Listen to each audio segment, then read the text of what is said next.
Hello everyone, welcome to the Scumdog's Kennel. I'm your host, Chris Williams, and in today's Cryptid Corner mini episodes, I have a couple of stories dealing with the alien question.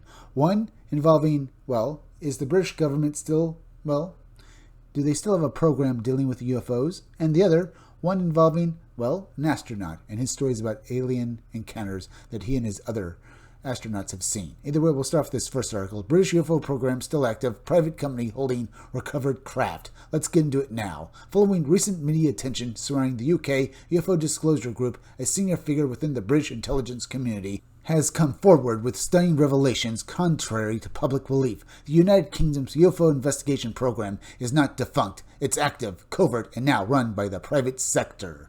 I have to say, folks, that sounds disgusting. I hate the idea that the private sector and private companies have access to this kind of technology and not letting the wider public know about it, and that they have no oversight by government.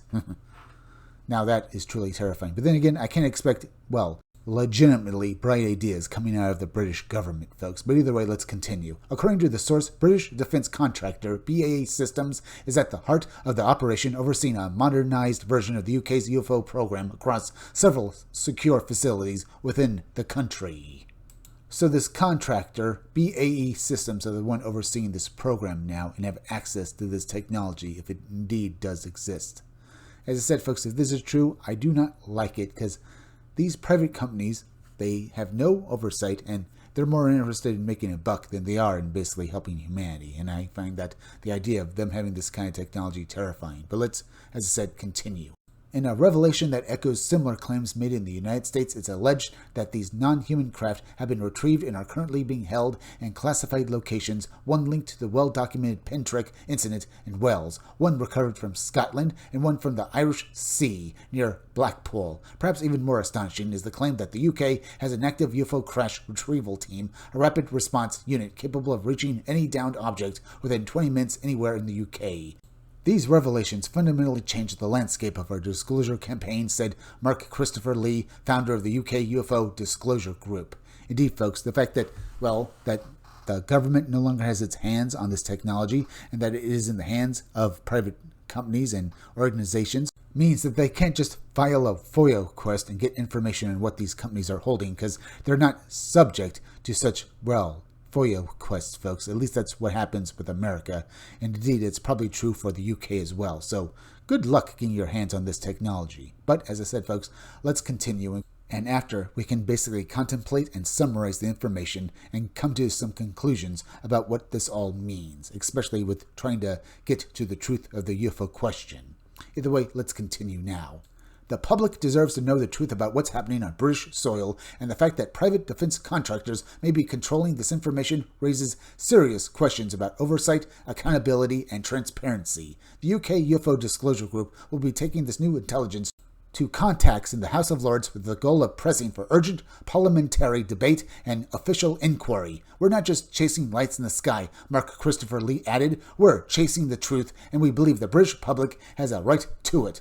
The UK UFO Disclosure Group is a citizen-led initiative advocating for government transparency around unidentified aerial phenomena, UAPs. We work with political media and scientific stakeholders to bring facts to light in the public interest. Indeed, folks, this is exactly what should happen, because the fact that, now private companies are getting access to this technology, as I said, is a bad idea, for the fact that no one will be able to basically force them to reveal what they know. That is something that should not be allowed to happen anywhere, folks, because we don't know what could happen. Maybe these companies basically somehow screw up and this technology leads to some sort of disaster. Either maybe getting in the hands of terrorists or other groups, or maybe basically they idiotically do something that causes something to blow up, causing maybe, a nuclear explosion. But folks, that's just my opinion. Let's move on to the next article, which deals once more with the alien question. Astronaut Edgar Mitchell's wife reveals his UFO encounters, and we'll talk about how Edgar and other astronauts dealt with seeing aliens, because that's what they believe that they saw, folks. So let's read his story now and hear how his wife explains what he saw. The wife of a late NASA astronaut has shared fascinating insights into the stories he used to tell her about UFOs and extraterrestrial encounters. Venturing into space is an extraordinary experience, one that only a privileged few ever have the opportunity to undertake in their lifetimes. Naturally, these individuals have witnessed phenomena that most of us can only imagine. But UFOs, according to the wife of an Apollo astronaut, her husband often spoke of such encounters during his time in space. So, that is fascinating, folks. Let's continue because I want to hear more. Yeah, I want to hear more stories from Edgar Mitchell and the other astronauts he talked to about what they witnessed, folks, and how they felt about it, and how they basically think that the United States government should basically deal with this phenomena. So let's continue and hear more about these stories from Edgar Mitchell and the NASA space program and what, most people back then when these guys were active as astronauts probably thought was bunk. Let's read on and see how they dealt with that and probably thought the United States government should respond. Anita Mitchell was married to the late NASA astronaut Edgar Mitchell, who made history as the sixth man to walk on the moon in 1971. She revealed to the Daily Mail that her husband frequently shared stories of strange and unexplained sightings during his missions. She recounted, "He always felt that there were UFOs out there because so many of the pilots and astronauts had seen something." Anita also mentioned that some of Edgar's fellow astronauts, including Apollo astronauts James McDivitt, reported seeing mysterious objects such as unusual crafts during their missions. Indeed, folks, I believe that Edgar Mitchell and the other astronauts frequently talked about what they saw on their missions and probably how it affected them. And they knew that they couldn't bring this information to their superiors because their superiors would order them to shut up about it and not talk to each other or anyone about what they saw. Because I think that was basically both the NASA and the government line going back then, folks. Either way, I imagine these guys probably hated that fact, but let's continue and read a bit more.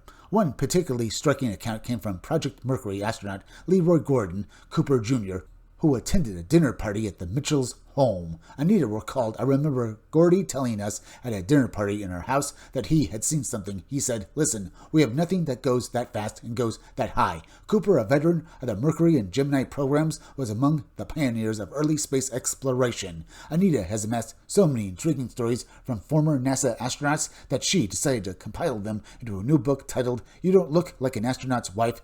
She was married to Edgar from 1973 to 1984, and the astronaut passed away in 2016. So, I would say that this woman, Anita here, probably did have some insight into her husband Edgar's life and how basically it affected him. So yeah, if you're interested in UFOs and if you think the government's hiding it, this book sounds like something you should read, folks. But let's continue. Throughout his life, Edgar Mitchell was vocal about his belief in extraterrestrial life and urged the U.S. government to disclose any hidden information about UFOs to the public. In 2009, he called for the release of classified documents stating, as reported by The Guardian, "We are being visited. It is now time to put away this embargo of truth about the alien presence. I call upon our government to open up and become a part of this planetary community that is now trying to take our proper role as a spacefaring civilization." Mitchell also emphasized the importance of space exploration for the survival of humanity. I quite agree with the statement there, folks, because, we live on a planet, folks. If it gets hit by a meteor, that would be it for us. So yeah, exploration is probably the best course for humanity in the future if they want to live. But let's get back to this article and finish it off. He warned, "The sun will burn out in due course and we have to be off this planet if our species is to survive. At this point in human history on this planet, we're now starting and should be to reach out beyond our planet and then beyond our solar system to find out what is really going on out there." Anita Mitchell shared her late husband's convictions, stating, "Do you really think we are the only intelligence in the universe? Because if we are, the universe is in trouble." After leaving NASA, Edgar Mitchell founded the Institute of Nordic Sciences, an organization dedicated to exploring paranormal phenomena. He conducted experiments on extrasensory perception and even investigated the possibility of telepathy, bending metal, further cementing his legacy as a visionary who sought to push the boundaries of human understanding. So, Edgar Mitchell sounds like quite the man who basically believed in this stuff, folks, and thought that mankind was capable of far more and that the government, to do so, to basically aid that, effort, they then should come out completely and tell the truth to the public of what they know about UFOs. Either way, very fascinating. But we're at the end, so please go subscribe to my YouTube channel, Read Comics They're Bad For You. You can use the YouTube link down below in the descriptions of the chat to go subscribe to me. Hit that like button for me. Make sure you're still subscribed. Leave some comments down below. Hit that bell for notifications. Hit the part of the bell that will give you all future notifications, and please share this video out. I'm Chris Williams from the Scumdogs Kennel. Thank you all for joining me. I'll be back again tomorrow with another great video. video, so be sure to come back again then. Till next time, folks, I'll see you all again soon.